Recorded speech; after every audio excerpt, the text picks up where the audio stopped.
I played piano for the Mafia Don's kids. When his wife mocked my cheap song, he stood and said, "Apologize to my future wife." The wrought iron gates of the Moretti estate loomed, a filigreed promise of exclusion against the bruised morning sky. My taxi, an ordinary blot on the pristine landscape, felt small and insignificant as it crunched along the gravel drive. Each turn unveiled more manicured grandeur, hedges sculpted into impenetrable green fortresses, statues frozen mid-mythological drama, until the house itself bloomed into view. It was less a dwelling, more a monument, a sprawling edifice of dark stone and glinting glass, intimidating in its sheer, unapologetic scale. A shiver, unrelated to the crisp autumn air, traced a path down my spine. This wasn't just a job. It was stepping into another world, one where my well-worn practicality felt as out of place as a dandelion in a diamond mine. A stern-faced woman, her hair pulled back so tightly her eyebrows seemed perpetually surprised, met me at the immense oak doors. "Miss Vance," she stated, her voice as polished and cold as the marble floors beneath us. "I am Mrs. Thorne, the head housekeeper. Mr. Moretti awaits you." The foyer swallowed me whole. Light, filtered through stained glass panels depicting scenes of forgotten victories, cast fractured rainbows across a space so vast it felt like a public square. The air hung thick with the scent of aged leather and something subtly floral, an expensive perfume that hinted at a lingering absence. My sensible travel bag felt absurdly light in my hand, an anchor to a life that suddenly seemed infinitely far away. Every surface gleamed, every artifact whispered of generations of wealth and power. But there was an unsettling stillness, an oppressive quiet that spoke not of peace, but of profound loneliness. This house was a gilded cage, beautiful and terrifying in equal measure. My core wound, that persistent fear of being overlooked, of being utterly unessential, twinged with a sharp, unwelcome ache. Mrs. Thorne led me through a labyrinth of hushed corridors, past rooms filled with antique furniture draped in dust sheets, each door a silent guardian of untold stories. My footsteps, even in my soft-soled shoes, seemed to echo too loudly. When we finally reached a room dominated by a grand piano, its polished surface reflecting the faint light from a tall window, two small figures were perched on a velvet settee, rigid as porcelain dolls. Leo, a boy no older than 6, sat with his hands clasped so tightly his knuckles were white. His eyes, dark and heavy, flickered up at me for a fraction of a second, then retreated to the patterns on his scuffed sneakers. Beside him, Sophia, a tiny shadow of a girl with hair the color of polished mahogany, clutched a threadbare, one-eyed rabbit to her chest. Her face was a mask of careful neutrality, betraying nothing. My heart gave a little squeeze. They weren't sullen. They were simply absent, like ghosts in their own opulent home. "These are Mr. Moretti's children," Mrs. Thorne announced, her tone clinical. "Leo and Sophia. You will commence your duties immediately." She offered no further introduction, no softening of her voice. She simply turned and departed, leaving me stranded in a silence that felt vast and heavy. I knelt, trying to make myself less imposing. "Hi, Leo. Hi, Sophia," I said, my voice deliberately soft, a gentle ripple against the oppressive quiet. "I'm Alara. I'm going to be staying here for a while." Leo's head remained stubbornly bowed. Sophia's gaze stayed fixed on some unseen point across the room. My offering of warmth hung suspended, unreceived. This wasn't about tuition anymore, or even about a place to belong. This was about reaching two tiny, broken hearts. I saw in their distant eyes a reflection of my own childhood longing, that aching need to be truly seen. My fear of being replaceable flared, then was immediately eclipsed by a fierce protective instinct. I wouldn't be replaceable here. I couldn't be. I rose slowly, my gaze falling on the piano. It was a magnificent Steinway, sleek and black, its keys beckoning like a whispered secret. Perhaps this was the key. "Do you two like music?" I asked, moving towards it, my fingers tracing the cool ivory. No answer. My grandmother used to say music was like a secret language, one we all understand, even if we don't know the words. I sat down, my hands hovering over the keys. For a moment, a wave of self-consciousness washed over me. This house, these children, this life, it was all so much bigger than me. But then I remembered the feel of the wood beneath my palms, the familiar weight of the pedals underfoot. This was my solace, my true voice. I started with a simple melody, something lilting and familiar, a forgotten lullaby from my own childhood. The notes unfurled, delicate at first, then gaining confidence, filling the cavernous space with a vibrant, living presence. It wasn't loud, not demanding, but it was insistent, a gentle current against the stultifying quiet. After a few measures, I glanced up. Leo's head had lifted fractionally. Sophia's gaze, though still not on me, had drifted towards the piano. The bunny, still clutched in her hand, had tilted almost imperceptibly. I transitioned into something more complex. A piece by Debussy. A swirling landscape of sound that evoked dappled sunlight through trees. It was a piece I often played when I needed to get lost. When the weight of my own precarious existence felt too heavy, I poured myself into it, my fear of being judged, of not being good enough, receding with each flowing chord. The music was a shield, but also a bridge.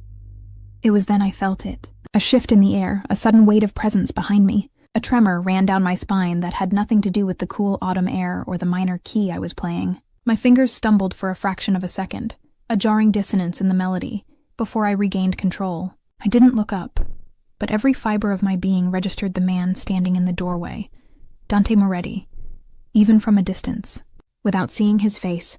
His presence was a physical force, a gravitational pull. He was a pillar of stillness, yet he radiated an aura of controlled power, of a predator observing its domain. I finished the piece, my hands lingering on the keys, the last notes hanging in the air like spun glass. Then, slowly, I turned. He stood framed in the doorway, a silhouette against the lesser light of the hall, and for a fleeting instant, my breath caught in my throat. He wasn't merely tall. He possessed an imposing stature that seemed to bend the very space around him. His suit, impeccably tailored, hung on him like a second skin, a dark, dangerous uniform. His hair was midnight dark, swept back from a brow that seemed perpetually furrowed with a private burden. And his eyes? They were the color of storm clouds, deep and unyielding, fixed on me with an intensity that made the blood thrum beneath my skin. He said nothing, simply observed. His gaze was thorough, dissecting, and utterly without warmth. I remembered the hushed whispers I'd overheard in the city about him. The ruthlessness, the empire, the recent tragic loss of his wife. My mind immediately painted him as the stoic, grieving widower, cloaked in an untouchable sorrow. It was a comforting narrative, one that explained the coldness, the almost predatory stillness. "Miss Vance," he finally rumbled, his voice a low, gravelly current that vibrated through the floorboards and directly into my chest. It wasn't a question. It was an acknowledgement, a possessive claiming of my presence in his space.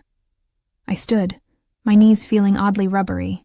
"Mr. Moretti," I managed, my voice a pale, reedy thing compared to his.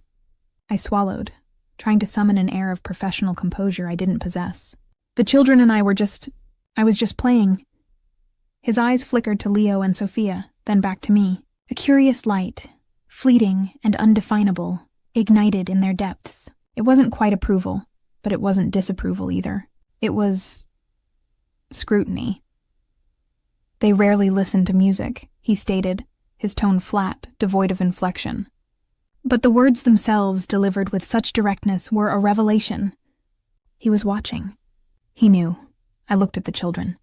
Leo was no longer looking at his shoes. His gaze was fixed on the piano. Sophia had actually shifted, turning her small body a fraction of an inch towards me, her one-eyed rabbit held a little less tightly. A tiny victory, but it felt monumental. "Music is a wonderful thing," I offered, a little more confidently. "It can fill the empty spaces." My gaze inadvertently lifted back to Dante. The words hung between us, heavy with unspoken meaning. Was he too adrift in an empty space? The thought was presumptuous, yet undeniably there. His jaw tightened, a muscle clenching beneath the taut skin. For a moment, his eyes, those deep, fathomless storm clouds, held mine. It was an unnerving connection, a silent interrogation that left me feeling exposed, as if he could see the wild, contradictory tangle of my thoughts. A sudden heat bloomed beneath my skin, a stark contrast to the chill that had previously permeated the opulent hall. Every instinct screamed danger, but my body hummed a traitorous counter-melody, a low, insistent hum that resonated with his presence. This man, with his formidable stillness and his air of profound sorrow, was an enigma I shouldn't want to unravel. Yet a strange, inexplicable magnetic pull tugged at something deep within me. It wasn't right. This intense awareness, this prickling sensation on my skin whenever his gaze rested on me. I dismissed it as awe, a natural reaction to such power and presence. But a dangerous, forbidden current began to stir, rippling just beneath the surface of my careful composure. Over the next few days, a tentative rhythm began to form. The children remained largely withdrawn, but the music worked its quiet magic. Each morning after their lessons with the private tutor, I would coax them towards the piano. Sophia, ever the quieter, would eventually perch on the bench beside me, her small fingers sometimes reaching out to touch the keys, though never pressing them. Leo, more resistant, would hover in the doorway, his eyes darting between me and his sister, then back to the intricate patterns of the rug. I didn't push. I just played. Simple scales, children's songs, sometimes even just improvisational melodies that told stories without words. Slowly, imperceptibly, the house began to feel a little less like a tomb, a little more like a home, at least in the wing where we spent our days. Dante Moretti remained a distant, imposing figure. I'd catch glimpses of him in the vast corridors, a fleeting shadow disappearing into a study, or hear the low murmur of his voice from behind closed doors, always in hushed, serious conversation. He was a force to be reckoned with, a silent sentinel who ruled his domain with an iron fist. And yet there were moments. One afternoon, Sophia, emboldened by a particularly cheerful arpeggio, giggled. A tiny, fragile sound, like glass chimes in a soft breeze. I glanced up, my own smile broadening. And then I saw him. Dante, standing in the archway, utterly still, watching. The severe lines of his face, carved from granite, had softened around the edges, just a fraction. A fleeting warmth, like a solitary sunbeam on a winter's day, touched his eyes. He didn't smile, not truly, but the corners of his mouth eased, a silent testament to the small, joyous sound Sophia had made. Our gazes locked for a heartbeat, a profound, charged silence settling between us that felt more intimate than any spoken word. An unspoken connection, fragile as sponge sugar, formed and dissipated in an instant, leaving behind a lingering sense of something profound and dangerous. Another time, I was playing a Chopin nocturne, lost in the melancholy beauty of the piece, when I felt a familiar shift in the atmosphere. I kept playing, my fingers finding the familiar path across the keys, but my awareness sharpened. A faint scent of expensive cologne, dark and woody, registered in my senses. I didn't need to look. I knew he was there. He stayed, a silent audience for the entire piece. When the final lingering chord faded, I finally lifted my hands, my heart hammering a frantic rhythm against my ribs. He was still there, his expression unreadable. Yet the intensity of his gaze was a tangible weight.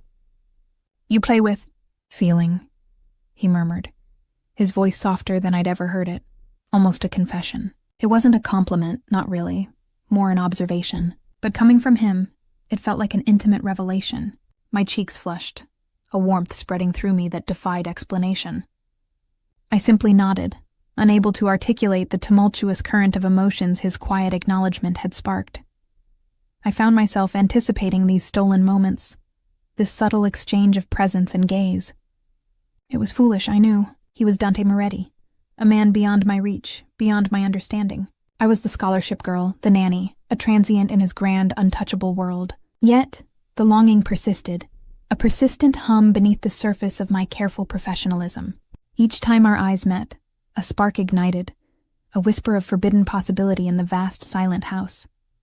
I yearned to see that fleeting softness in his eyes again, that subtle shift in his otherwise impenetrable demeanor. It was a treacherous desire, one I tried to quell with reason, but my traitorous heart refused to obey. The days melted into a routine that began to feel less alien, more like the scaffolding of a nascent belonging. I discovered a small, rarely used garden, overgrown but beautiful, where Sophia sometimes allowed me to hold her hand. Leo, though still reserved, would sometimes share a fact he'd learned in his history lesson, his voice small but steady. I was weaving myself into the fabric of their lives, slowly, gently, exactly what I yearned for. The Moretti estate, once a cold monument, was beginning to feel less cold. It was a Tuesday evening, just as the last vestiges of twilight clung to the massive windows. The children were tucked into their beds, the house settling into its nightly quiet. I was descending the grand staircase, my mind already drifting to the new piece I wanted to try on the piano tomorrow, when a sudden, sharp explosion of sound shattered the evening's peace. The front doors, those formidable oak sentinels, burst open with a resounding thud. A woman stood framed in the entrance, a dazzling, dangerous apparition. She was tall, impossibly glamorous in a ruby-red dress that clung to every curve, her dark hair a sleek waterfall of silk. Diamonds glittered at her throat, catching the low light and scattering it in sharp, brilliant shards. Her lips, painted a vivid crimson, were drawn into a predatory smile that didn't quite reach her eyes. Those eyes, sharp and assessing, swept over the foyer, then landed on me with an almost palpable disdain. She moved with an astonishing fluidity, a creature of exquisite menace, her heels clicking a staccato rhythm on the marble floor. Mrs. Thorne, usually so impassive, scurried forward, a visible tremor in her usually rigid posture. "Dante?" The woman's voice cut through the silence, sharp as a sliver of ice. Her accent was aristocratic, imperious. She didn't bother to lower it as she scanned the vast, empty space. Then her gaze, cold and unwavering, fixed on me. She paused, one perfectly sculpted eyebrow arching. "And who," she purred, the word a venomous caress, "might you be?" Her eyes, dark and intelligent, devoured me, taking in my simple dress, my sensible shoes, my undeniable youth. I suddenly felt utterly transparent, stripped bare. I opened my mouth, a polite greeting hovering on my tongue, but she cut me off, a dismissive flick of her diamond-encrusted hand. "Never mind," she said, her smile widening, revealing a flash of perfectly white teeth. It was a smile that promised sharp edges and no quarter. Her eyes, however, held no mirth, only a chilling, calculating assessment. She turned then, as if performing for an unseen audience, and swept a hand through the air, encompassing the sprawling, silent opulence of the foyer, and by extension, herself. Her voice, resonant and utterly devoid of warmth, echoed in the vast space, shattering every illusion I had so carefully constructed, every fragile thread of belonging I had begun to weave. "I am Alessia Moretti," she announced, her eyes blazing with an almost savage triumph as they met mine. "Dante's wife." The words were a physical blow, stealing the air from my lungs, solidifying the sickening churn in my gut. "Alessia Moretti, Dante's wife." The elegant, damning pronouncement echoed in the vast foyer, each syllable a shard of ice splintering the fragile sense of security I'd begun to cultivate. My vision swam, the glittering diamonds around her throat morphing into predatory eyes. The ruby-red fabric a splash of fresh blood against the pristine marble. The warmth that had bloomed in me during those stolen glances with Dante, that illicit hum beneath my skin, now felt like a scorching brand of shame. I'd been a fool, a naive country mouse captivated by the glint of a serpent's scales. My carefully constructed illusion of a stoic, grieving widower shattered into 1,000 jagged pieces, revealing something far more complex, far more dangerous. He hadn't lost his wife. She had merely been elsewhere. The quiet sorrow I'd mistaken for bereavement, the subtle softening of his gaze. It had all been a trick of the light, a projection of my own yearning for connection. My fear of being unessential, of being replaceable, flared with a vicious intensity, threatening to consume me. I was not a solution to anyone's loneliness. I was merely a temporary diversion, a convenient prop in a world I didn't understand. Alessia's chilling smile widened, a silent question in her dark, assessing eyes as she watched the color drain from my face. She didn't need an answer. My mortification was answer enough. Mrs. Thorne, meanwhile, cleared her throat with an almost imperceptible cough, her gaze pointedly fixed on a distant tapestry. It was a silent command to disappear, a stark reminder of my place, or rather, my utter lack of one. I managed to execute a clumsy curtsy, a reflexive gesture of respect I immediately regretted. "Excuse me," I mumbled, my voice a strained whisper, and fled. My sensible shoes, once a comfort, now pounded a frantic rhythm against the marble, carrying me away from the glittering woman, away from the grand, silent house that had suddenly become a trap. I didn't know where I was going, only that I had to escape the suffocating weight of her presence. The crushing reality of what I had so recklessly misread. I ended up in the small, rarely used garden I'd discovered, the one where Sophia had allowed me to hold her hand just yesterday. The overgrown roses, their petals still dewy with twilight, seemed to mock me with their fragile beauty. I pressed my palms against the cold stone of an ancient bench, trying to anchor myself, to quiet the frantic drumming of my heart.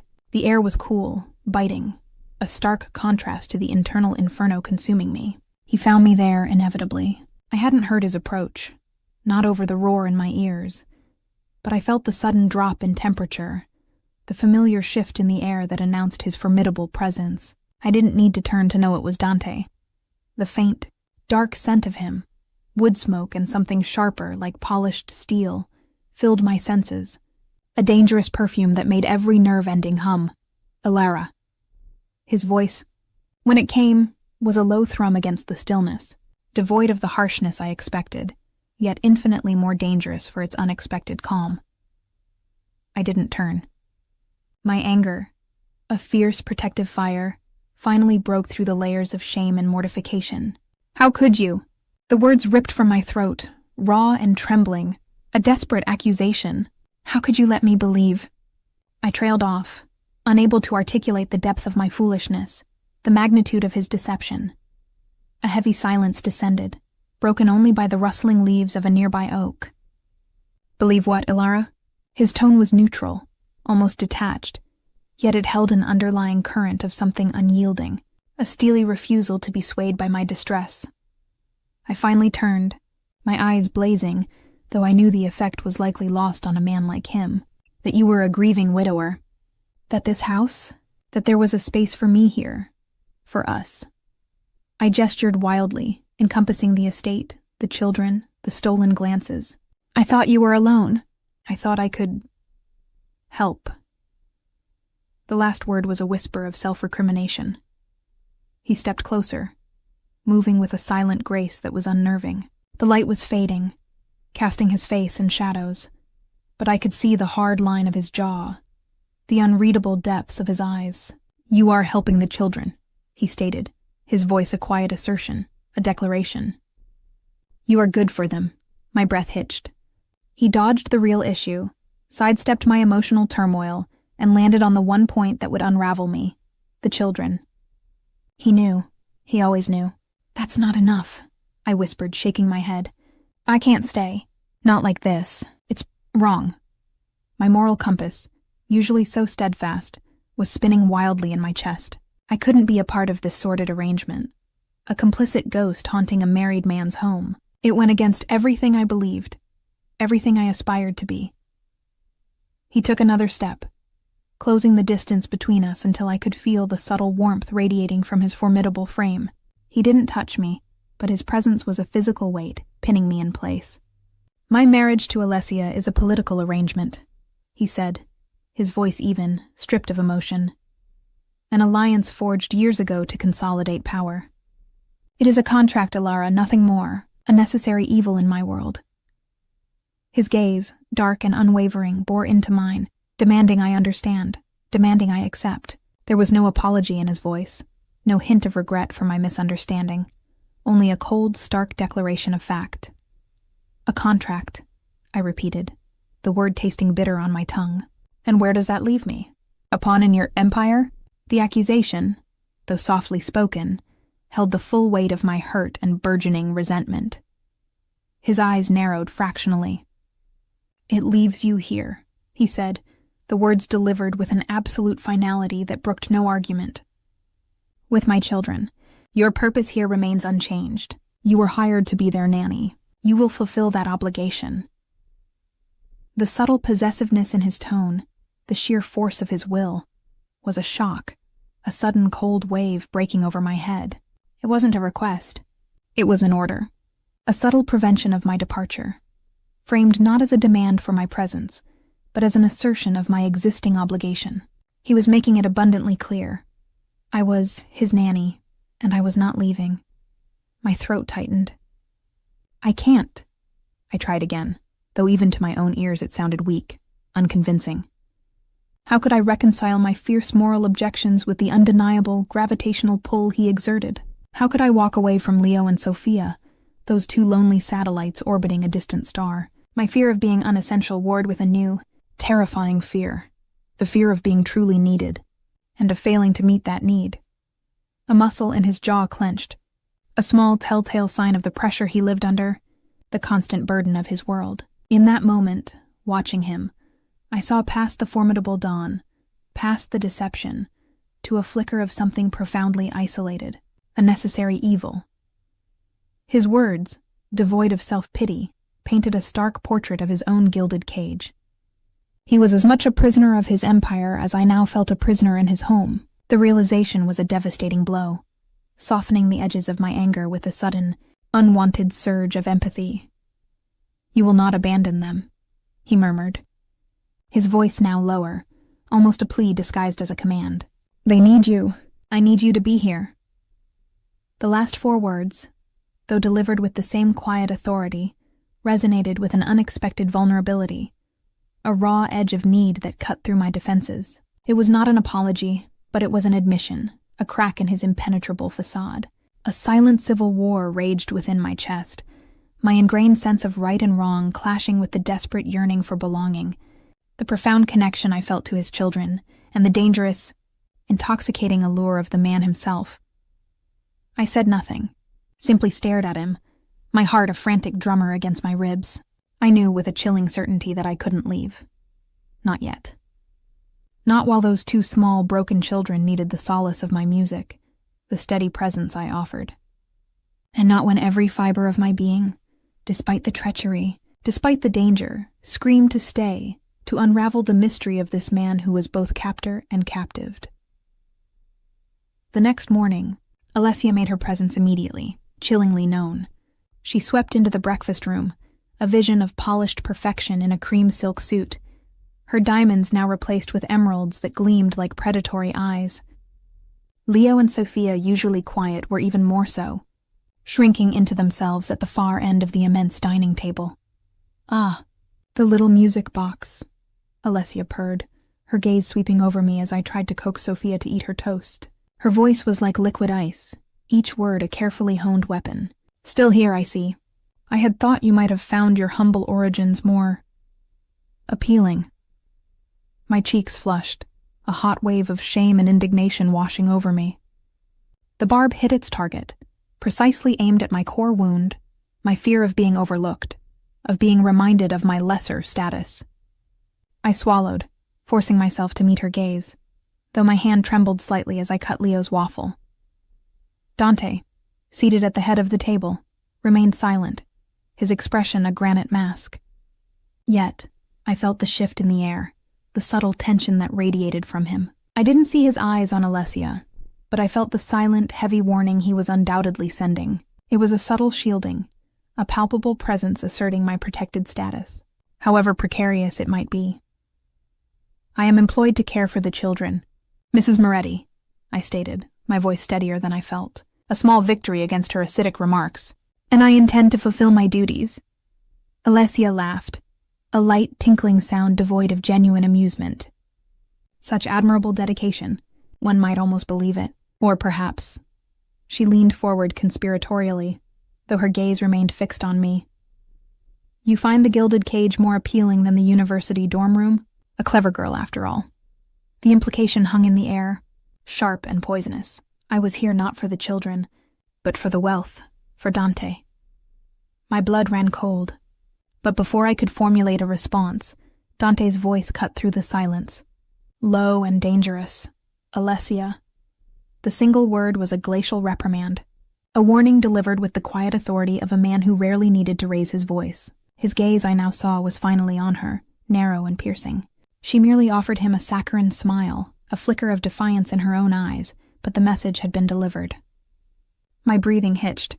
He wasn't defending me with words, but with a silent assertion of power, a subtle possessive claim that reverberated through the very air. Later that day, After Alessia had departed for what she vaguely referred to as pressing social engagements, a profound, aching loneliness settled over the house.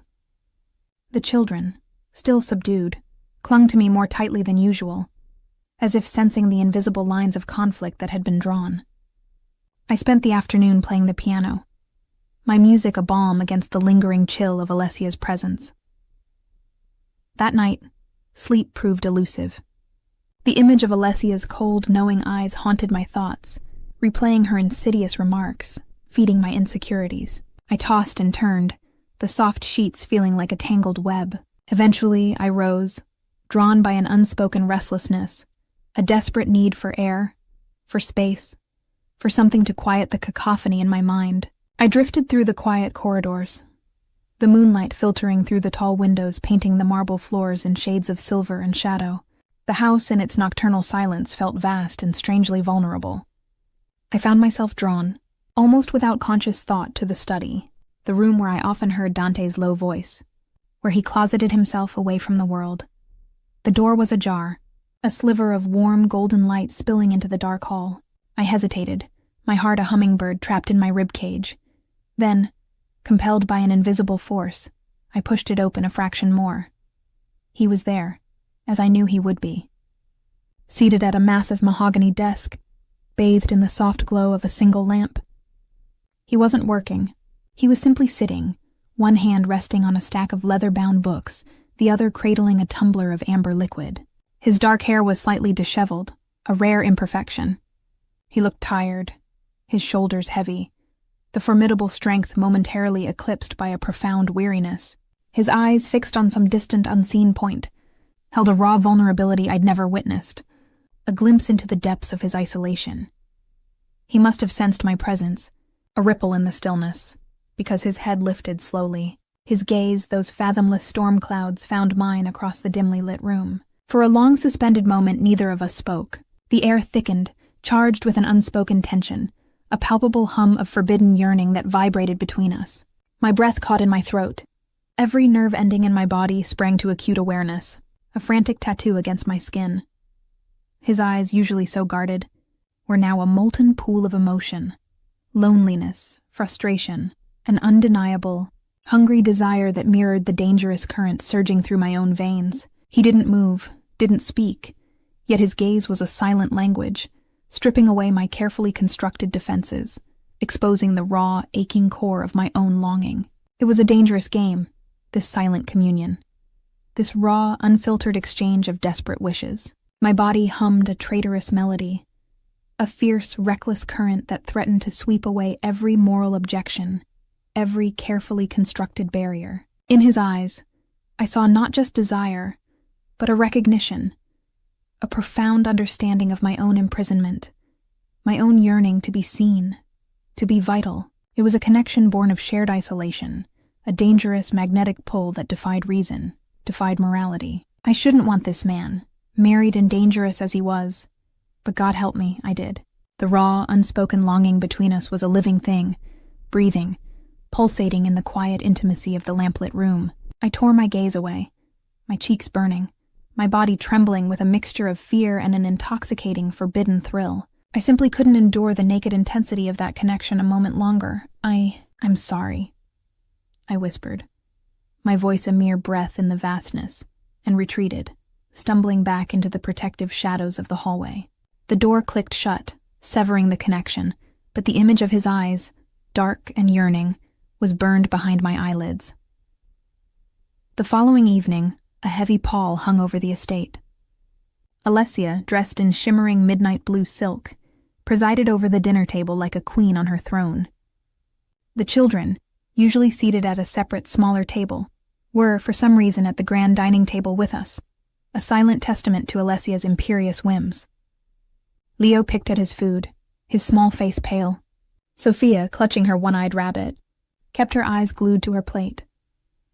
The conversation, if one could call it that, was dominated by Alessia's pronouncements on various society events, interspersed with thinly veiled criticisms of the house staff and the quality of the cuisine. I remained largely silent, answering only when directly addressed, trying to make myself as invisible as possible. "Oh, Alessia suddenly chirped, her voice dripping with artificial sweetness, her eyes sparkling with malicious amusement. Dante tells me you're quite the little musician. Do you perhaps entertain the children with those charming little nursery rhymes? Such a sweet distraction for them. Her gaze was dismissive, sweeping over my simple gray dress, the quiet dignity I tried to maintain. My spine stiffened. I play the piano, Mrs. Moretti, I corrected, my voice quiet but firm. Classical pieces mostly, and I teach the children some basic scales. Alessia waved a dismissive hand. Oh, a classical.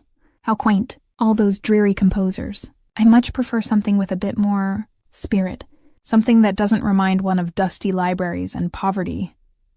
Her lips stretched into a condescending smile. But then I suppose it suits your background, doesn't it?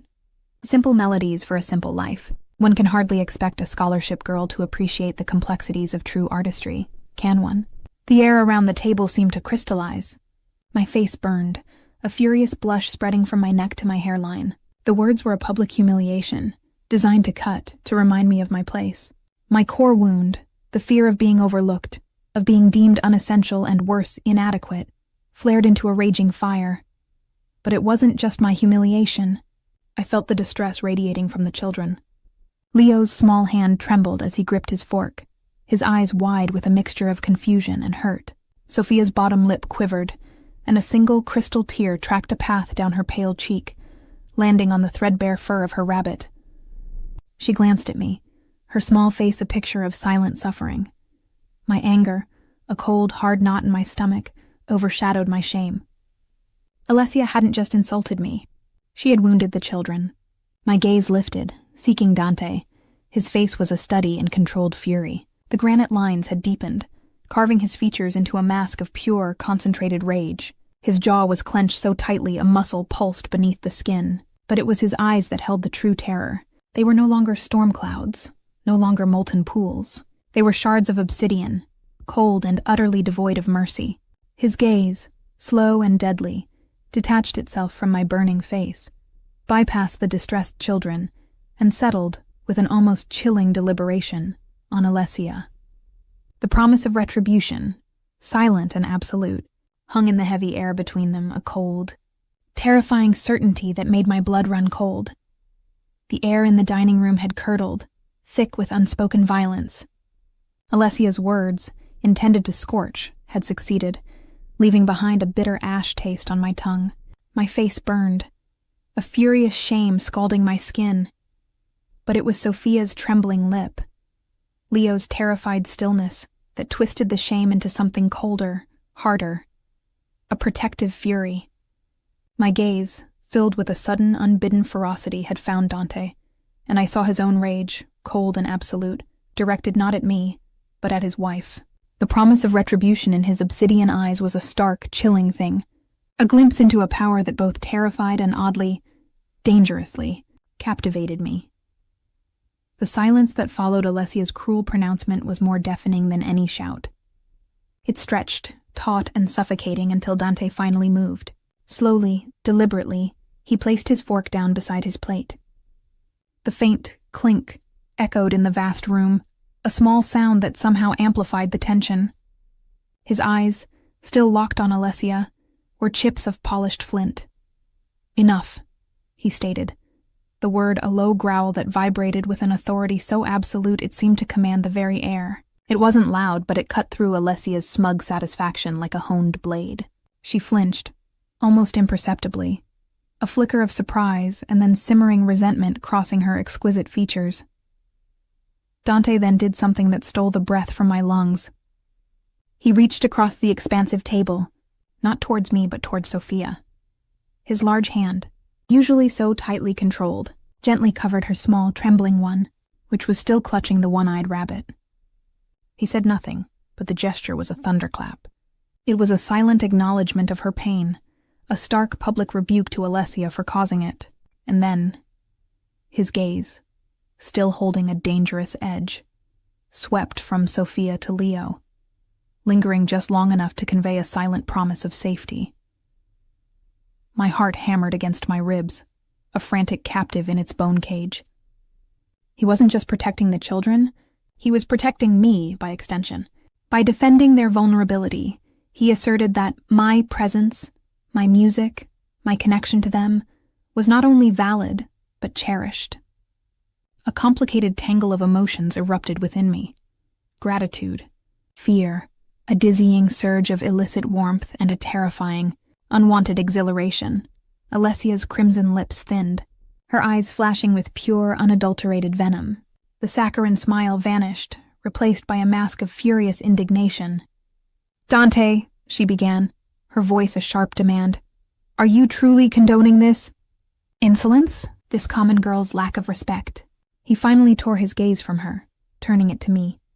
And in that moment, for the briefest fraction of a second, something shifted in his eyes. A flash of something that looked like regret, quickly masked by his usual guarded reserve. "Miss Vance is a valued member of this household," he stated, his voice a steady, unwavering force. "Her role is essential to the well-being of my children. Her background is irrelevant." Each word was a definitive stroke, erasing Alessia's carefully crafted humiliation, solidifying my place, not just as a nanny, but as someone under his protection. He didn't apologize, didn't explain. He simply declared, and in his world, his declarations were law. He then pushed his chair back, the scrape a harsh sound in the quiet room. "The evening is concluded," he announced, his gaze sweeping over the table with an air of absolute finality. "Alessia, I require your presence in my study. Miss Vance, please see to the children." It was a dismissal for Alessia and a command for me, but woven into the command was an implicit trust, a reaffirmation of my role. I watched, numb, as Dante rose, his formidable presence filling the vast space. Alessia, stiff with fury, rose to follow him, her elegant back ramrod straight, her heels clicking a furious rhythm that seemed to challenge his authority. She cast one last scathing look over her shoulder at me, a silent promise of future torment that chilled me to the bone. I spent the rest of the evening in a haze, soothing Sophia's lingering sniffles, reading Leo a story until his tense shoulders finally relaxed. My hands trembled slightly as I tucked them into their beds, the scent of lavender and baby skin, a fragile comfort against the storm raging inside me. Dante had defended me. He had chosen, unequivocally, to assert my worth against his wife's cruelty. The gesture, though public and undeniably powerful, was also terrifying. It branded me, a visible target for Alessia's wrath. It drew me deeper into the treacherous currents of this house, this family, this man. The internal civil war raged. My moral compass screamed bloody murder. He was a married man. This was wrong. But then, the counter-melody hummed, seductive and insistent. The way his hand had covered Sophia's, the quiet authority in his voice, the sheer force of his will that had shielded me. He hadn't just protected me, he had claimed me in his own silent, possessive way. And the truth, raw and inconvenient, pulsed beneath my skin. I didn't want to leave. I couldn't. Not when his children, small and adrift, needed me, and not when the man himself, despite the danger he represented, despite the lies, stirred a yearning within me that felt both sacred and profane. He was a storm, and I, a fragile moth, found myself drawn to his dangerous light. I was falling, undeniably and terrifyingly, for Dante Moretti. Over the next few days, Alessia's fury simmered beneath a veneer of icy politeness, a constant, low-level hum of animosity that permeated the very walls of the estate. Her interactions with me were brief, punctuated by subtle digs and condescending smiles that promised worse to come. Dante, for his part, remained a distant, formidable presence, often absent from the house, or closeted in his study, the sounds of hushed, intense conversations sometimes filtering through the thick doors. But his gaze, when it found mine across the dining room or in the sprawling corridors, held a new weight, a silent intensity that spoke of unspoken things, of a fragile pact sealed in the heat of a public confrontation. One afternoon, I was guiding Leo through a difficult piano lesson, his small fingers fumbling with a scale, when a sudden jarring noise erupted from downstairs. It was a guttural shout, followed by a heavy thud, and then a rapid-fire exchange of voices, sharp and menacing, in a language I didn't understand. Leo's head snapped up, his eyes wide with fear, his small body tensing. Sophia, who had been quietly drawing beside the piano, dropped her crayon with a clatter. "What was that?" Leo whispered, his voice trembling. My own heart was racing, a frantic percussion against my ribs. I knew instinctively that this was the darker aspect of Dante's world. This wasn't a family squabble. It was something far more brutal, far more dangerous. The polite facade of the Moretti estate had cracked, revealing the shadowed machinery beneath. "It's just some men talking downstairs, Leo," I said, trying to infuse my voice with a calm I didn't feel. I stood, moving towards the door, my hand hovering on the polished wood. I knew I shouldn't pry, shouldn't venture into the private world of the Don. But a terrible curiosity, a magnetic pull towards the danger he embodied, propelled me forward, and a desperate, foolish need to understand the man who had so unexpectedly, so fiercely defended me. "Stay here," I murmured to the children, my voice barely audible. "Keep playing." I pushed the door open just a crack, peering out into the long, silent corridor.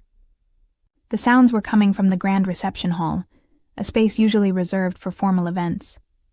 The low hum of menacing voices was now interspersed with the occasional sharp crack of a slap, the rasp of a harsh cough. My blood ran cold.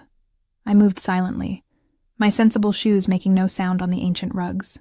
As I neared the archway that led to the reception hall, the scene within unfurled like a grim tapestry. The vast room, usually flooded with light, was now dim, the heavy velvet drapes drawn. In the center Dante stood, a dark, commanding figure. He was surrounded by a semicircle of men, their faces hard, their suits impeccably tailored, yet their eyes held a feral intensity. They were not his employees, not his friends. They were wolves, dangerous and coiled, but even they seemed to shrink beneath Dante's gaze. He held a man by the lapels of his suit, twisting the fabric until the man's face was contorted in pain. Dante's expression was colder than marble, his eyes devoid of any human warmth, two pools of absolute, terrifying power. The man he held was pale, sweating, stammering apologies in a desperate, broken stream. Dante said nothing, simply watched him, his silence more chilling than any shouted threat. Then with a sudden violent shove he flung the man away, sending him sprawling to the floor. "You understand the consequences of your carelessness," Dante finally uttered, his voice low, almost conversational, yet it was laced with a venomous steel that made every hair on my arms stand on end. "This is not a negotiation. This is a reminder. You deal with me, you deal with my rules. And my rules are absolute." The fallen man scrambled to his feet, bowing and scraping, his pleas muffled by the sheer force of Dante's presence. I watched, frozen in the shadows, my heart lodged somewhere in my throat. This was the true Dante Moretti, the ruthless Don, the man who commanded not just wealth, but fear. This was the man who had forged an empire with an iron fist, a man capable of truly terrifying things. Every instinct screamed for me to flee, to run from this opulent, dangerous cage. He was a predator, a force of nature, and I was utterly, foolishly out of my depth.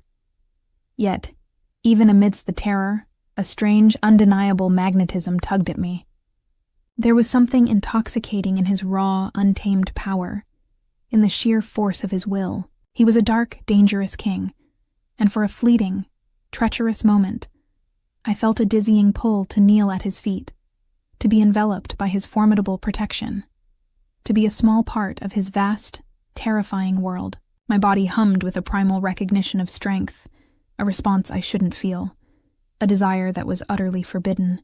He was not just my protector. He was my potential captor, and the line between the two blurred with alarming speed. I retreated as silently as I had arrived, my mind reeling. My hands felt clammy, my knees weak. I reached the children's wing, closing the door behind me with a soft click, leaning against it as if to prevent the darkness from seeping in. Leo and Sophia, thank heavens, were still engrossed in their music. I sank onto the piano bench, my fingers shaking as I attempted to play a simple, calming melody. The notes felt hollow, fragile against the terrifying tableau I had just witnessed. That night, I was a coiled spring, unable to find rest. The image of Dante's cold, ruthless eyes, the raw, brutal power radiating from him, was seared into my mind. I saw him not as the stoic widower I had first imagined, nor even just the lonely man in his study, but as a complex, dangerous mosaic of both, and something far more primal. He was a force to be reckoned with, a man who lived by his own terrifying code, But also, I saw his imprisonment. His words, a necessary evil in my world, now resonated with a chilling clarity. Alessia was not just his wife. She was a symbol of his chains, a gilded cage he endured for the sake of his empire, for his children. He was not a free man, despite his power. And the realization solidified something deep within me, crystallizing the wild, contradictory emotions that had been swirling for weeks. I loved him. The truth hit me with the force of a physical blow, stealing my breath, leaving me breathless and aching. It was a terrifying, impossible, utterly reckless love, but it was undeniable. I was falling for a man who belonged to another. A man steeped in a world of violence and shadows. A man who could command fear with a single look. Every moral fiber in my being screamed at the depravity of it, the impossible nature of it, the sheer danger. But my heart, traitorous and defiant, beat a fierce rhythm that sang only his name. I was his captive in more ways than one, and strangely, irrevocably, I wanted to be. The need to see him, to understand him, to be near him, became a physical ache. I paced my small room, the elegant furnishings suddenly feeling claustrophobic. My gaze kept drifting to the window, to the distant glow of light from his study. I needed to bridge the chasm between the ruthless Don and the man whose gaze held such surprising depths. Eventually, the restlessness became unbearable. I slipped from my room, the silence of the mansion a shroud around me. My footsteps were a whisper on the polished floors as I made my way towards the study, an invisible thread pulling me forward. The door this time was closed, but a sliver of light still escaped from beneath it. I paused, my hand hovering, my breath held. The air thrummed with unspoken tension, with the ghost of my own forbidden desire. As if sensing my presence, the door slowly, silently, swung open. Dante stood there, framed in the lamplight, his dark hair falling across his forehead, his shirt collar unbuttoned, revealing a glimpse of tanned skin. His eyes, those fathomless depths, met mine across the threshold. The ruthless Dawn was gone, replaced by the man I'd seen in the garden, the man whose gaze held a desperate, aching vulnerability. The air between us crackled, thick with unspoken words, with the weight of raw, hungry emotion. There was no pretense, no masks, just two souls suspended in a moment of terrifying, illicit honesty. He didn't speak. He simply reached out, his hand extending into the space between us, a silent invitation, a desperate plea. My heart leaped into my throat, a frantic bird seeking release. Every cell in my body responded to that unspoken call, that magnetic pull that defied reason. My own hand, trembling, found his fingers, long and strong, closed around mine, a possessive, grounding grip that sent a jolt of heat racing up my arm. He pulled me gently, steadily into the room, then released my hand, only to cup my face in both of his. His thumb stroked my cheekbones, a tender, devastating touch that elicited a soft gasp from my lips. His eyes, dark and turbulent, searched mine, stripping away every defense, every carefully constructed barrier. In their depths, I saw my own desperate longing reflected, magnified, intensified. He lowered his head slowly, inexorably, his gaze never leaving mine, until his breath mingled with mine, warm and intoxicating. "Alara," he murmured, his voice a low, rough rasp, a raw confession in itself. My name on his lips was a caress, a brand, a promise. Then his mouth descended, claiming mine in a kiss that was both desperate and devastating. It wasn't gentle, not tender, but fierce, demanding, a silent explosion of everything we hadn't dared to speak. His lips were hot, urgent, tasting of whiskey and desperation, a potent combination that shattered every remaining pretense, every moral objection. My body responded without thought, arching into his, my hands finding purchase on his shoulders, gripping the solid strength of him. It was a kiss of raw, forbidden hunger, a desperate communion of two souls starved for genuine connection in a world of artifice. His arms wrapped around me, pulling me impossibly closer until there was no space left between us, only the searing heat of our bodies, the frantic rhythm of our hearts beating as one. I forgot the danger, forgot Alessia, forgot everything but the overwhelming, intoxicating sensation of his lips on mine, his body pressed against mine, a desperate merging that spoke volumes of a hunger that had been simmering beneath the surface for far too long. This was it. This was the precipice, and I was falling, willingly, irrevocably, into the dark. dangerous chasm of him. After what felt like an eternity, he broke the kiss, pulling back just enough for our foreheads to rest against each other. His eyes were closed, his breathing ragged, his hand still cradling the back of my head, his fingers tangled in my hair. "Mine," he whispered, a guttural, possessive utterance that vibrated through me, a primal claim that resonated deep in my bones. My eyes fluttered open, meeting his. They were still dark, still turbulent, but now held a fierce, possessive glow. There was no turning back. The kiss had irrevocably altered something between us, shattering the fragile walls we had both maintained. I was his, and he was mine, in this stolen moment, in this silent, desperate understanding. A sudden sharp sound from the hallway ripped through the fragile intimacy of our moment. A female voice, cold and clear, carried clearly through the thick walls. It was Alessia. "You fool," she hissed, her voice laced with venom. "Do you truly believe I haven't noticed? That little scholarship girl of yours prancing around with the children, playing her simplistic melodies? She is a weakness, Dante. A glaring, undeniable weakness." There was a pause, a significant silence that stretched, pregnant with menace. "And a very useful one. You might think you have secrets, my dear husband, but you underestimate me. Her presence here, her connection to your little family, it's all the leverage I need. I wonder what your friends would make of your sentimental attachments, what they would do if they knew.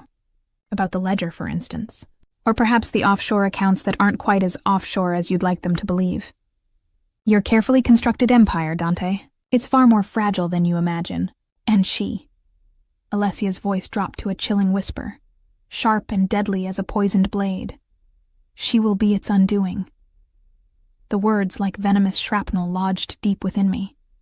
Leverage, undoing. My blood ran cold, fear, sharp and immediate, eclipsing the lingering heat of Dante's kiss. A secret, a ledger, offshore accounts, his empire, my presence, my connection to the children, all linked, all dangerous. A sudden, terrifying clarity washed over me. Alessia wasn't just threatening Dante. She was threatening me, and the danger, vast and unseen, now reached far beyond a broken heart. It stretched into the very fabric of Dante's dark, brutal world, threatening to unravel everything, and to destroy me in the process. Dante's body went rigid against mine. The subtle tension in his frame, a clear indication that Alessia's words had struck a nerve, perhaps even more than I could comprehend. His eyes, which moments before had held such raw hunger, now blazed with a cold fury directed outward, beyond our intimate bubble, towards the source of the insidious threat.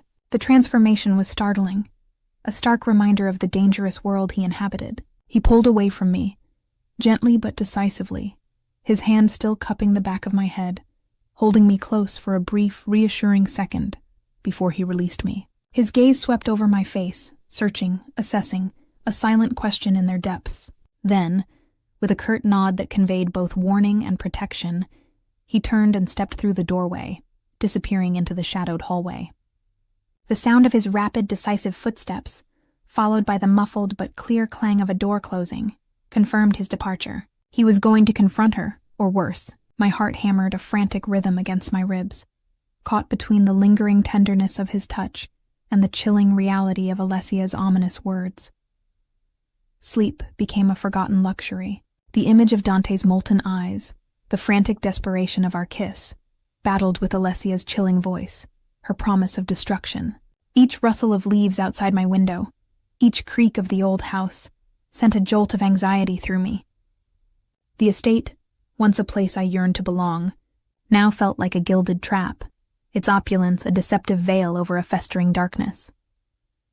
Over the next few days, the atmosphere in the Moretti household shifted, becoming thick with an unspoken tension that permeated every stone, every whisper. Alessia remained, a predatory orchid in silk and jewels, her presence a constant oppressive weight. Her interactions with me were a masterclass in psychological warfare. Subtle snubs, dismissive glances, a raised eyebrow that conveyed volumes of contempt, and the occasional, carefully casual remark about the fragility of outsiders in a world like this. She never directly mentioned the ledger or the offshore accounts again, but her eyes held a knowing glint, a silent promise that the threat was not forgotten, merely simmering, Dante, conversely, became a phantom. He was rarely seen, his study door often closed, the hushed murmurs of his conversations sometimes drifting through the thick wood. But his influence was palpable.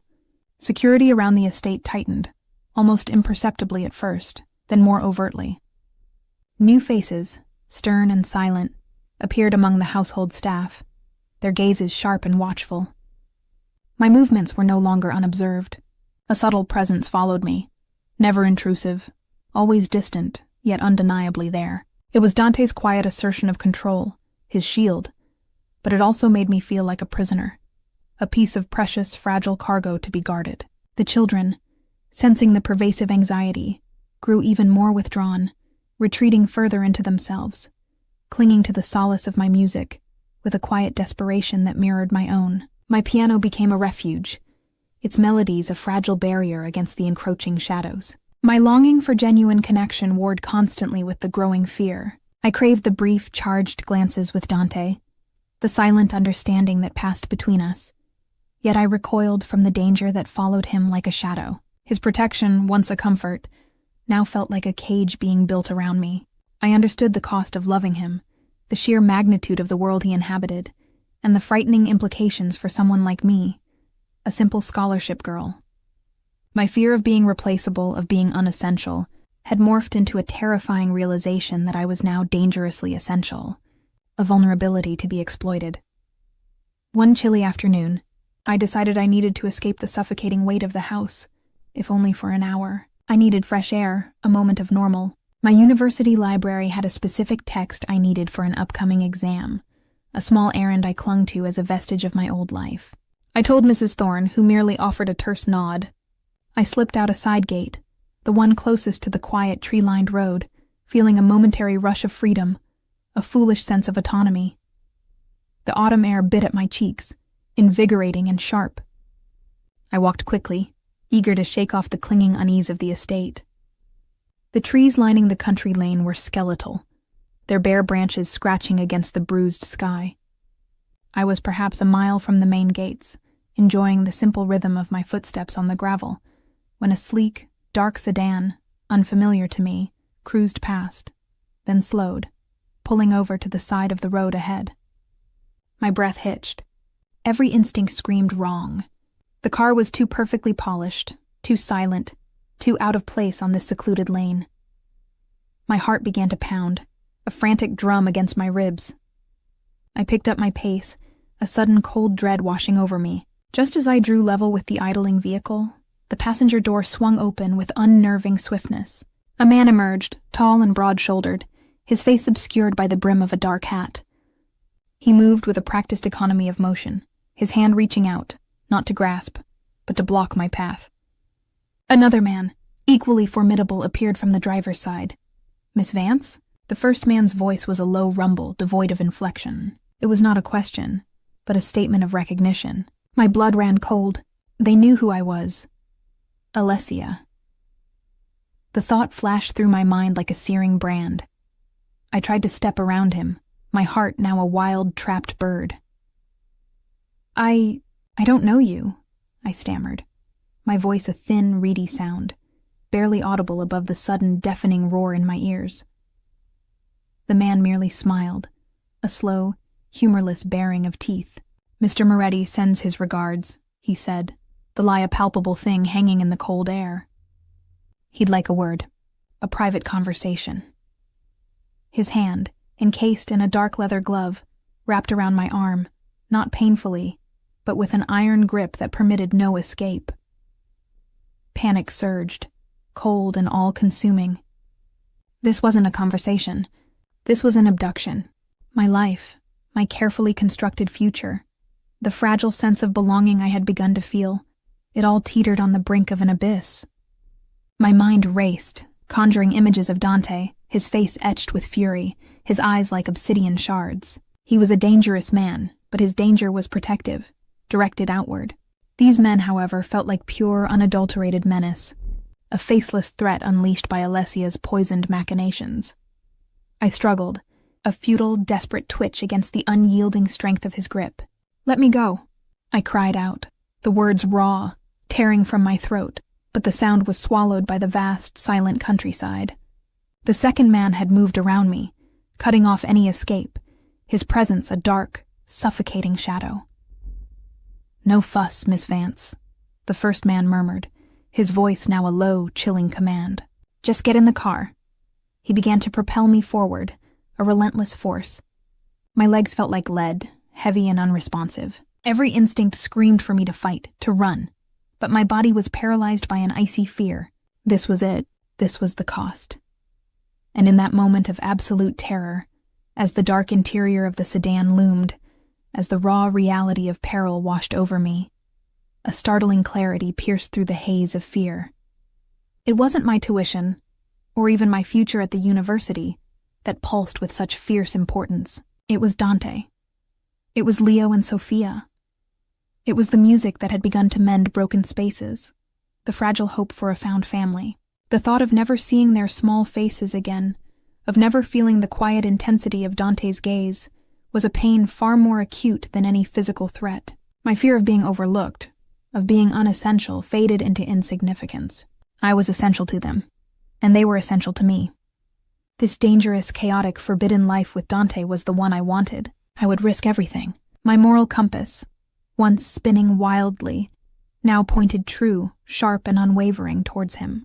My love for Dante, once a secret, forbidden current, roared to life, a fierce, blazing fire in the face of absolute darkness. Suddenly, a cacophony of sound ripped through the quiet air. The roar of powerful engines, the screech of tires, the urgent blast of horns. My captors froze, their attention snapping to the road behind us. My head instinctively turned. A convoy of black SUVs, dark and menacing, appeared around the bend, moving with an almost military precision. They were not ordinary vehicles. They were tanks on wheels, their tinted windows impenetrable, their presence radiating an undeniable, formidable power. They swerved, cutting off the dark sedan, trapping it against the roadside embankment. Before the first man could react, his grip still tight on my arm, the doors of the SUVs burst open. Men, more men than I could count, spilled out. They were dressed in dark suits, their movements swift, efficient, and utterly ruthless. They were Dante's men. There was no doubt.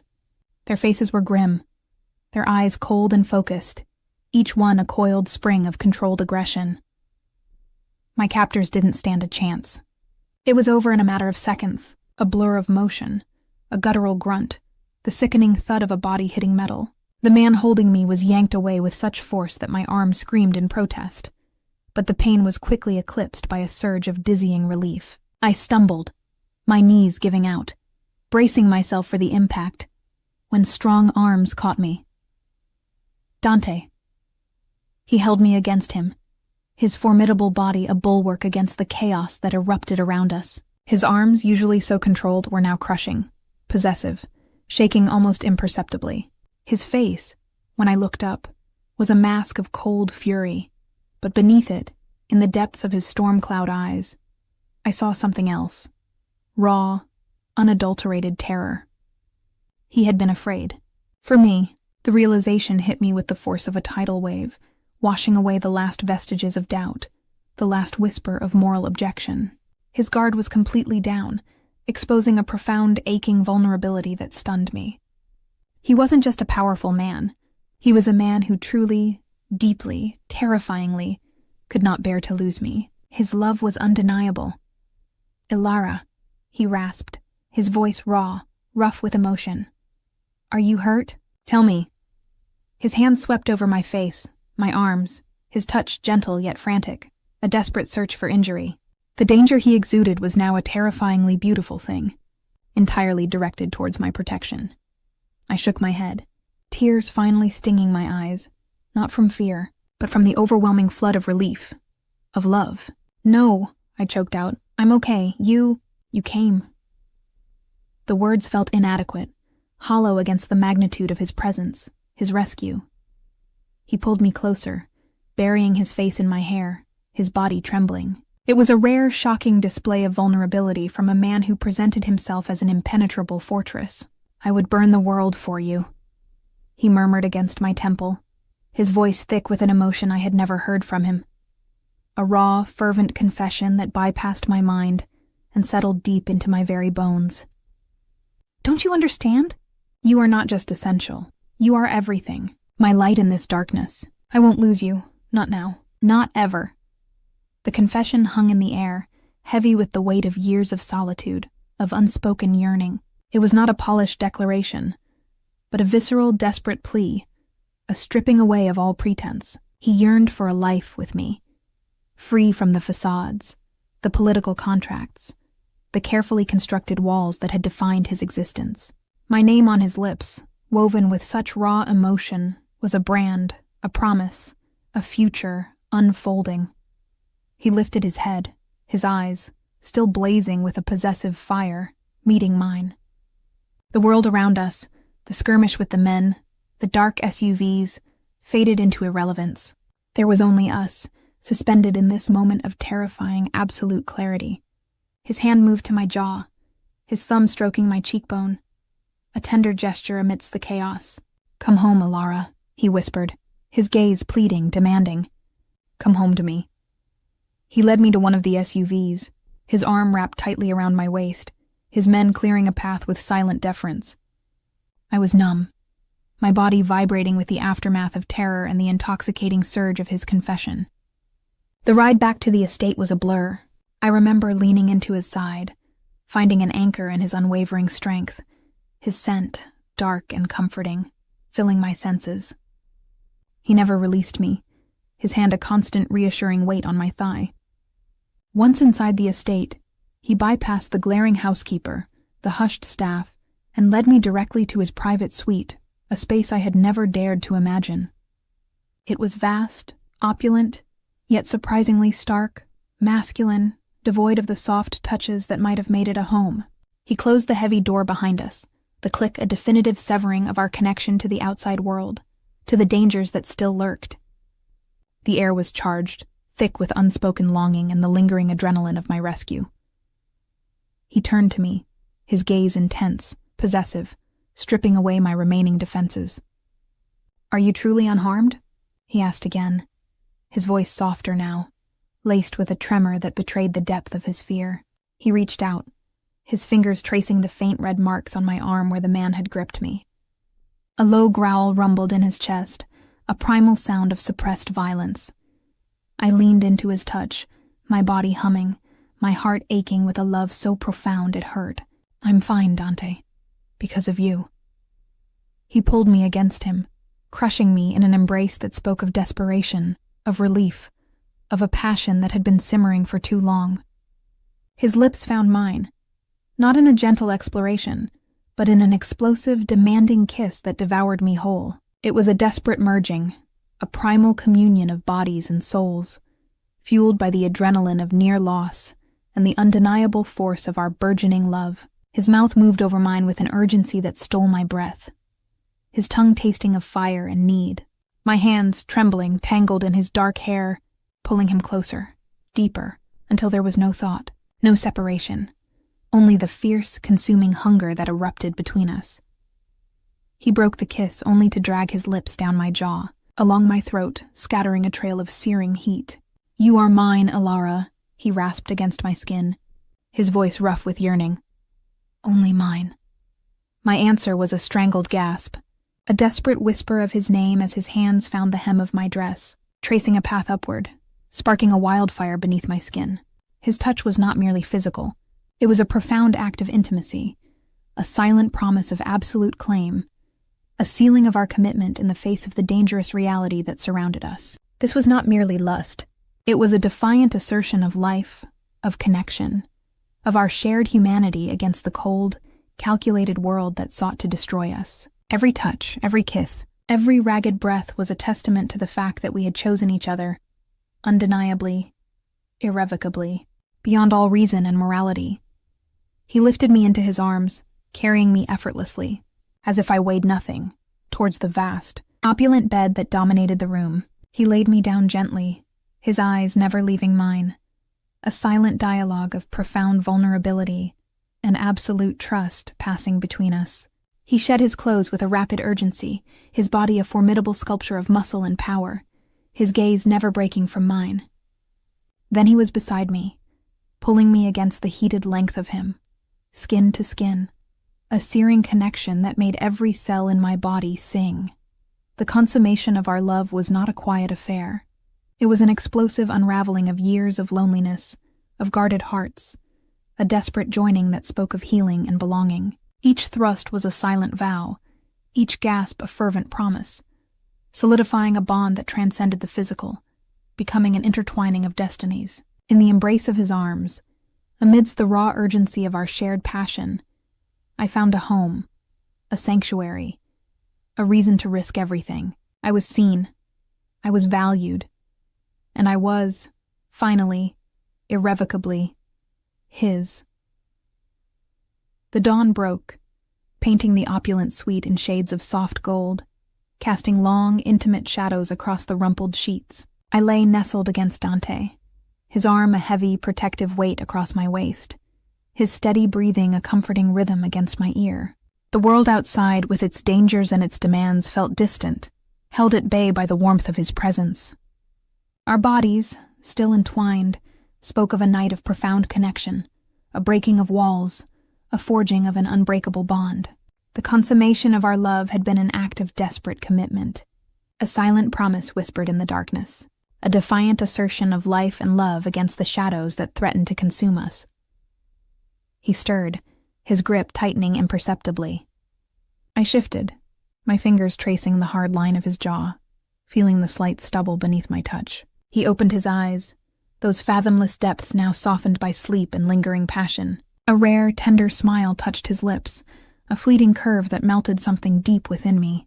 He pulled me closer, pressing a kiss to my forehead.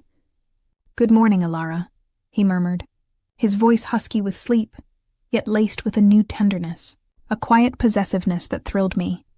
"Good morning, Dante," I whispered back, my voice thick with emotion, unable to articulate the profound shift that had occurred between us. The fear was still there, a constant hum beneath the surface, but it was overshadowed by a fierce, undeniable joy. I was here, with him. And for the first time in my life, I truly felt like I belonged, that I was essential. Later that morning, after a quick, silent breakfast where Dante's men stood guard with an almost imperceptible vigilance, he led me to a large, imposing room on the ground floor. It was a space I had only glimpsed from a distance, its heavy oak doors usually closed. This was the nerve center of his operations, I realized, the heart of the Moretti Empire. The air crackled with a palpable tension. Around a vast, polished table sat a handful of men, Dante's inner circle, their faces grim, their expressions unreadable. They were the men of power, of influence, the silent architects of his world. Their gazes, sharp and assessing, landed on me as we entered, a mixture of surprise and cold appraisal. I felt a tremor run through me, a familiar surge of self-consciousness. But then Dante's hand found mine, his fingers intertwining with mine in a public, possessive gesture that both shocked and grounded me. He didn't just lead me into the room. He pulled me to his side, his body a shield, his presence a clear declaration of my importance. The men's expressions shifted, a flicker of something akin to understanding, perhaps even unease, crossing their features. Dante stood at the head of the table, his formidable presence commanding the room. He didn't release my hand, his grip firm and unwavering. His gaze swept over the faces of his most trusted advisors, his eyes cold, resolute, utterly determined. "Gentlemen," Dante began, his voice a low, gravelly current that filled the vast room, carrying an undeniable weight of authority. It was the voice of the dawn, the man who commanded respect, fear, and absolute loyalty. "I have called you here for an urgent matter of the highest importance." He paused, his gaze lingering on each man, then finally settling on me, a deep, unwavering connection in his eyes that spoke volumes. My heart hammered against my ribs, a frantic premonition building in my chest. This was it. The precipice. "Effective immediately," Dante declared, his voice cutting through the heavy silence, each word a hammer blow of absolute finality. "My political marriage to Alessia is dissolved. I will make the necessary arrangements. There will be consequences. Resistance will be met with the full force of my authority." His gaze then swept across his inner circle, daring any of them to challenge his pronouncement. His hand tightened around mine, a silent, powerful claim, anchoring me to his side, to his future, to the monumental decision he had just made. From this day forward, he continued, his eyes, dark and resolute, finding mine, then encompassing me fully with his possessive gaze, Alara will stand by my side. She is my chosen partner, and the future of this family and this empire will be built with her. The declaration hung in the air, a shocking, irreversible pronouncement that promised to ignite a storm of unprecedented proportions, reshaping his empire, his life, and irrevocably intertwining it with mine. The silence that followed Dante's declaration was not empty. It was a pressurized vacuum, humming with unspoken outrage. The men around the table, a tableau of power and hardened resolve, stiffened. Their carefully neutral expressions cracked, revealing fleeting glimpses of shock, disbelief, and a simmering, dangerous defiance. My hand, still clasped in Dante's, felt like a beacon, drawing their collective venomous scrutiny. I was the interloper, the catalyst, the audacious scholarship girl who had dared to stand at the Don's side as he dismantled his world. My stomach clenched, a cold knot of apprehension tightening with each passing second. But I refused to shrink. Not now. Not when Dante had staked his claim so unequivocally. His grip on my fingers tightened almost imperceptibly. A silent reassurance, a firm anchor in the swirling current of animosity. He met each man's gaze, his own an unyielding challenge, daring them to speak, to question his authority. The air grew heavy, thick with the weight of generations of tradition and expectation, now shattered by a single audacious pronouncement. These men, his most trusted, had known Alessia. They understood the political architecture of her marriage to Dante, the intricate web of alliances it represented. To dissolve it, and for me, a girl from nothing, a nanny, was not merely a personal decision. It was a political earthquake, promising to destabilize the very foundations of his empire. A man at the far end of the table, older, with a face like carved oak, cleared his throat. "Dante," he began, his voice raspy, a low current of disapproval. "This is unexpected. The implications are vast. Alessia's family will not stand idly by. This is a betrayal of the highest order, a disruption that could weaken us." The word "us" hung in the air, a thinly veiled accusation, challenging Dante's judgment, his loyalty to the collective. Dante's gaze, which had been resting on the man, hardened further, a flicker of something predatory, something truly chilling ignited in their depths. "My decisions are not for debate, Marco," he stated, his voice a low, dangerous rumble that commanded immediate, absolute attention. "My strength is not measured by the alliances of others, but by the resolve of my own convictions.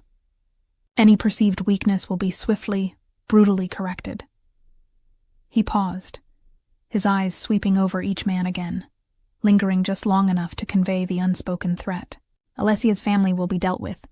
Their alliance was always one of convenience, not loyalty. And my determination to protect what is mine." His thumb brushed over my knuckles, a small, possessive gesture that felt monumental in the charged atmosphere, "is absolute. No one weakens me. No one." The declaration hung in the air, each word a hammer blow against their unspoken resistance. He hadn't just announced his intent. He had issued a direct challenge, forcing them to choose between their ingrained traditions and their unyielding fealty to him. My heart hammered, a frantic drum against my ribs, but a strange, exhilarating current surged through me. This was the Dante I had glimpsed in the reception hall, the ruthless Don, but now his formidable power was wielded not just for empire, but for us. For me. And for his children. The meeting continued, a tense, fraught discussion of logistics, countermeasures, and political maneuvering. I remained silent, a silent witness to a world I was still trying to comprehend, a world that was now irrevocably mine. Dante's hand never left mine, a constant, tangible connection, a quiet defiance against the simmering dissent in the room. He spoke with an authority that brooked no argument, laying out his plans with a chilling precision, anticipating every possible repercussion, every potential threat. He was a master strategist, a king surveying his battlefield, preparing for war, and I, inexplicably, found a strange solace in his unwavering resolve, a defiant strength in my commitment to stand by him, no matter the cost. My previous fear of being unessential had evaporated, replaced by the profound, terrifying realization that I was now inextricably woven into the very fabric of his dangerous life, a vulnerability he had chosen to expose and fiercely protect. The fallout was indeed immediate, a relentless barrage of challenges that slammed into the Moretti Empire like a tidal wave. The first ripple came from Alessia's family, a powerful, old-money dynasty whose influence stretched into every corner of the city's political and financial spheres. Whispers turned to veiled threats, anonymous leaks to news outlets hinting at Dante's alleged instability, his reckless disregard for tradition. Investments were suddenly pulled, long-standing contracts mysteriously terminated. Each day brought a new challenge, a subtle but insidious chipping away at Dante's carefully constructed power. I watched him, mesmerized, as he navigated the escalating storm. He moved through the opulence of the estate like a dark, unyielding force, his presence a quiet constant amidst the growing turmoil. His study became a war room, filled with maps, documents, and the hushed, urgent voices of his men. The formidable Don, the man I had first perceived as untouchable, now felt more human, more burdened than ever before. He was under immense pressure, yet he never faltered, never displayed a hint of doubt. His focus remained laser-sharp, his resolve absolute. My days were a delicate balance, maintaining a semblance of normalcy for Leo and Sophia, shielding them from the underlying tension, and finding ways to support Dante. My music became more vital than ever, a balm for their anxious spirits, a fragile haven in a house that felt increasingly besieged. I played for them, for myself, and sometimes, late at night, I played for him, the melodies echoing through the quiet corridors, a silent message of steadfast presence. One evening, I found him in his study, staring out at the rain-streaked gardens, his silhouette stark against the window. He held a glass of whiskey, its amber liquid glinting in the low light. But he wasn't drinking. He was simply staring, the weariness etched around his eyes, the subtle slump of his broad shoulders spoke of a profound burden. My heart anched for him, a deep, resonant throb that surprised me with its intensity. He was not just the dangerous Don. He was a man carrying the weight of an entire world. I walked to him, my footsteps soft on the thick rug, and simply placed my hand on the small of his back. His body, usually rigid, responded with a subtle tremor, a faint yielding to my touch. He didn't turn, didn't speak, but his stillness shifted, becoming less guarded, more accepting.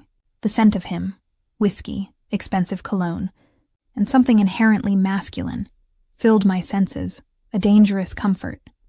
"They're fine. The children," I murmured, knowing he wouldn't ask, but knowing he needed to know. "They're sleeping. Sophia drew you a picture. A lion." A soft, almost imperceptible exhalation escaped him. "A lion," he repeated, the word a low murmur in the quiet room. He finally turned, his eyes dark and heavy, finding mine. In their depths, I saw not just the strain of his battles, but a raw vulnerability, a fleeting glimpse into his soul. "She always saw me that way," he confided, his voice raspy, a confession. "Strong, untouchable." He paused, a muscle working in his jaw. "You see differently, Alara." My fingers tightened on his back, my thumb stroking gently. "I see a man fighting for what's his," I corrected softly, meeting his gaze without flinching. "For his family, for a future he wants." My words were not a judgment, but an affirmation, a defiant stand. This was our danger, our future, my choice. A flicker of something, gratitude, surprise, fierce possessiveness, crossed his features. He reached out, cupping my face in his large hand, his thumb stroking my cheekbone. "You have surprised me, Alara Vance," he murmured, his gaze intense, possessive, a silent question in their depths. "More than I ever thought possible." He didn't elaborate, didn't need to. His eyes, dark and molten, spoke volumes. He saw me, truly saw me, not just as a tool, not just as a catalyst, but as an essential part of his strength, his future. And in that moment, our love, born of fire and desperation, transformed into something deeper, more resilient, a force capable of reshaping the very foundations of his world. I had made my irreversible choice, and I embraced its peril, its promise, with every fiber of my being.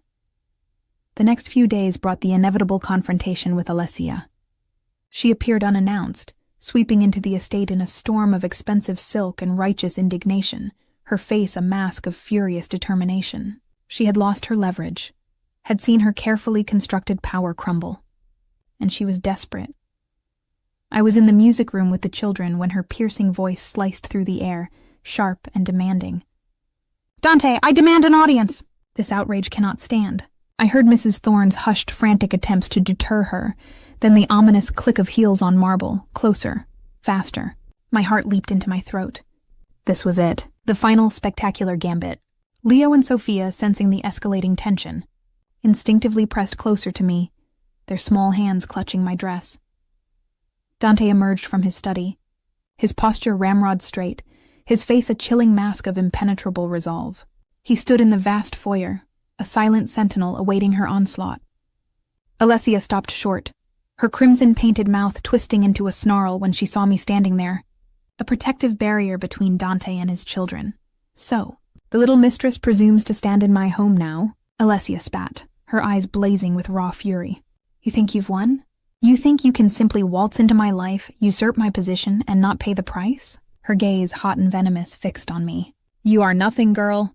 A charity case, clinging to a man who will discard you the moment you become inconvenient." My stomach churned, a familiar wave of insecurity threatening to overwhelm me. Her words were designed to pierce, to exploit every old wound, every fear of worthlessness.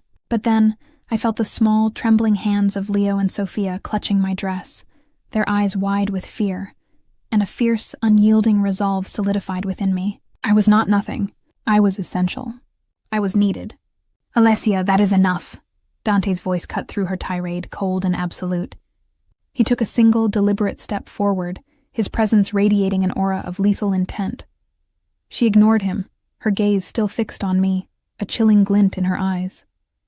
"You think you know him?"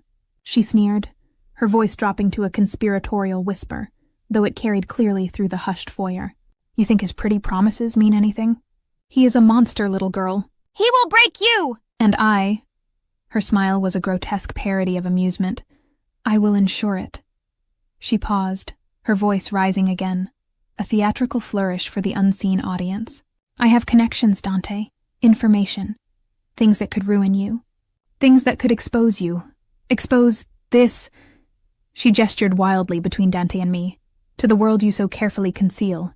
The press, the authorities, they will feast on your recklessness." Dante remained utterly still, his eyes fixed on Alessia, twin pools of absolute command. "You overestimate your leverage, Alessia," he said, his voice a low, dangerous growl. "And you underestimate my resolve." He took another step, closing the distance between them. "Your information is nothing I haven't already anticipated. Your connections, as you so dramatically put it, have already been accounted for."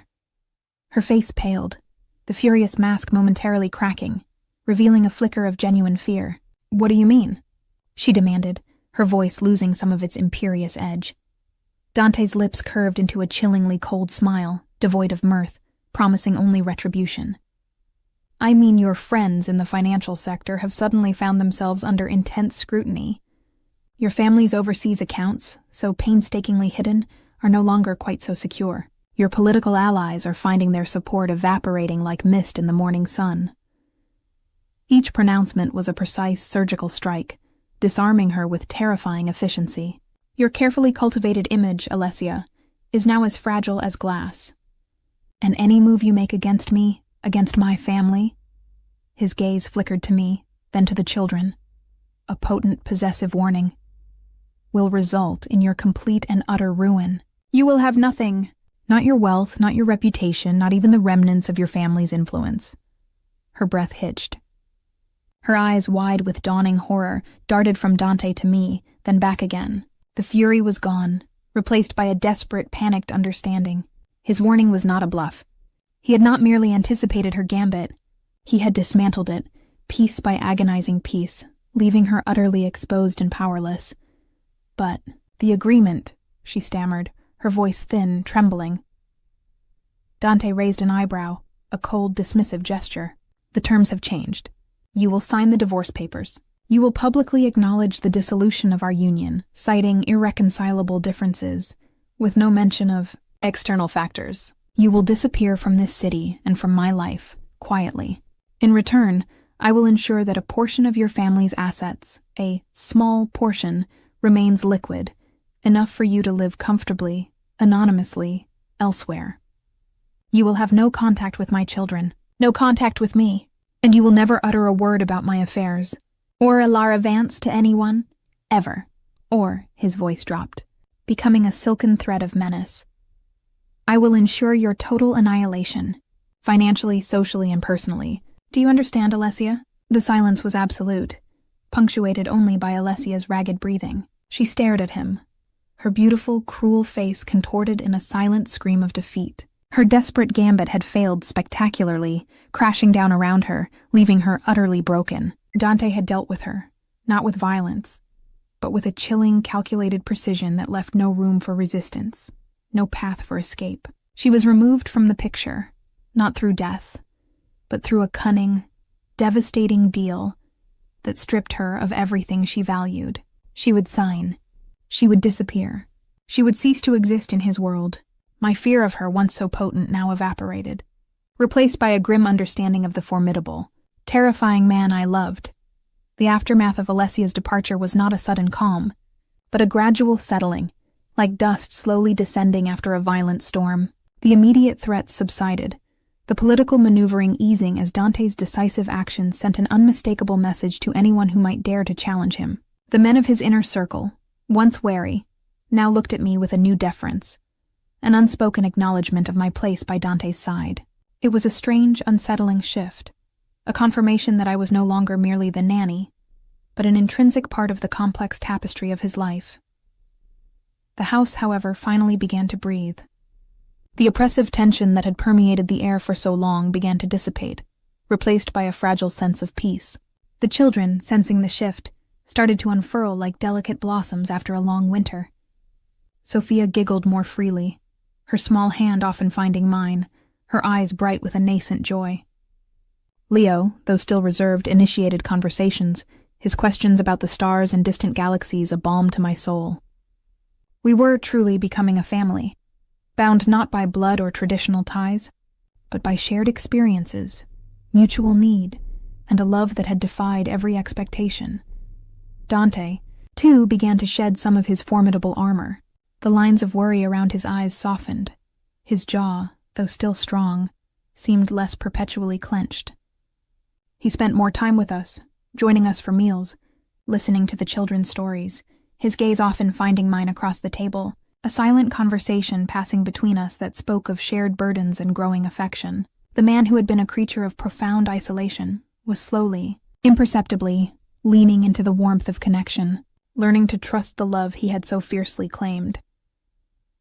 One evening, after the children were asleep, Dante found me in the music room, idly tracing patterns on the polished surface of the piano. The room was bathed in the soft glow of a single lamp, casting long, intimate shadows. He entered silently, his presence now a welcome comfort rather than an intimidating force. He stood beside me, his hand resting lightly on my shoulder, a simple, possessive gesture that sent a shiver of warmth through me. "The house is quieter now," I murmured, my voice soft, almost lost in the stillness, lighter.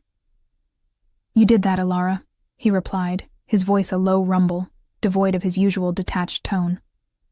"You brought light into this darkness. You brought warmth where there was only cold." His hand slid from my shoulder to cup my cheek, his thumb stroking gently. His eyes, dark and deep, held a rare, profound tenderness that made my breath catch. "You are more than just essential to them, to the children. You are essential to me, my partner, my confidant, my heart." My own eyes, moist with emotion, met his. The journey from scholarship girl to the Don's partner had been fraught with peril, with moral battles and terrifying revelations. But standing here, feeling his touch, seeing the raw vulnerability in his gaze, I knew, with absolute certainty, that every risk had been worth it. This dangerous, unconventional life, built on the foundations of his power and our forbidden love, was our life, and I would choose it 1,000 times over.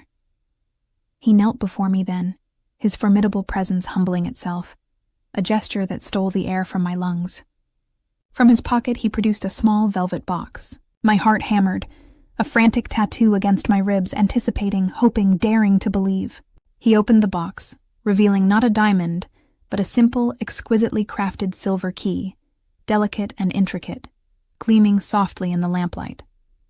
It wasn't a wedding ring, not yet, but something far more profound, far more symbolic of our unconventional bond. "This," Dante said, his voice husky with emotion, his eyes never leaving mine, "is the key to my study. The key to this house, the key to our home." He took my hand, placing the cool metal into my palm, his fingers closing over mine. "And it is the key to my heart, Alara. A future with you is not just a desire, it is a necessity. A life free from the constraints of a world built on duty and facades. A life where you are not just my partner, but the mother of my children, the queen of my home, the keeper of my soul." His gaze intensified, seeking my affirmation. "Will you build this new life with me, Alara? Our life, our family, our future?" Tears streamed down my face, hot and cleansing, washing away years of self-doubt, of feeling overlooked. This was not a proposal for a conventional marriage, but for a true partnership, a foundational bond in a world that would continue to be dangerous and demanding. It was a promise of a found family, of a place where I was truly seen, truly valued, truly essential. "Yes," I whispered, my voice thick with emotion, unable to articulate the depth of my joy, my unwavering commitment. "Yes, Dante, 1,000 times yes." I flung my arms around him, pulling him close, burying my face in his neck, inhaling the familiar, comforting scent of him. His arms wrapped around me, crushing me in an embrace that spoke of relief, of possessive triumph, of a love that had defied all odds. The silver key, warm now from my palm, felt like a tangible symbol of our unbreakable bond, our shared journey into an unknown, dangerous, but undeniably beautiful future. We spent hours talking, planning, dreaming in hushed tones, sketching the outlines of our new, unconventional life. We spoke of his children, of their need for a stable, loving home. We spoke of his empire, of the necessary changes he would implement, the new alliances he would forge, ensuring our safety, our future. It would be a life forged in the crucible of his world, but transformed by the raw, authentic love we had found. This was not the fairy tale I had once imagined, but it was our story, fiercely real and utterly profound. The next evening, the grand reception hall, usually a space of cold formality, held a different kind of warmth. The setting sun, a bruised palette of orange and rose, streamed through the tall windows, painting the marble floors in vibrant hues. Dante was there, a formidable, yet softened presence, his arm resting lightly on the back of my chair. Leo and Sophia sat on the velvet settee, no longer rigid, but relaxed, leaning into each other, their faces alight with a quiet anticipation. My fingers, surprisingly steady, hovered over the keys of the magnificent Steinway, no longer intimidating, but welcoming. A hush fell over the room, a gentle silence filled with expectation. I looked at Dante, his dark eyes holding mine, a silent promise, a profound connection. Then I looked at Leo, whose gaze met mine with a tentative smile, and at Sophia, her small face radiant as she clutched her one-eyed rabbit. This was it, our found family. Our hard-won piece I began to play, not a dramatic classical piece, not a melancholic nocturne, but something light, hopeful, a melody born of resilience and joy. It was a piece I had composed myself, a simple soaring tune that wove together threads of lullabies and forgotten folk songs, infused with the quiet strength of new beginnings. The notes danced through the air, filling the once cold estate with a vibrant, living presence. It flowed through the vast spaces, chasing away the lingering shadows of past betrayals, past loneliness. Leo's small foot began to tap a gentle rhythm against the floor. Sophia hummed softly, her head swaying with the music. Dante's hand found mine, resting on the back of the piano bench, his fingers intertwining with mine, a silent, powerful connection. His gaze, fixed on me, was no longer guarded, no longer burdened by the weight of his empire, but open, vulnerable, filled with a love so absolute it took my breath away. He smiled, a genuine, unreserved smile that reached his eyes, a promise of a future where his world, once dark and solitary, was now illuminated by the transformative power of our shared love. The music swelled, a testament to our journey, a melody of hope and unwavering commitment, signifying not an end but the brilliant, terrifying beginning of our happily ever after, knowing that our love would be the guiding force through any future darkness.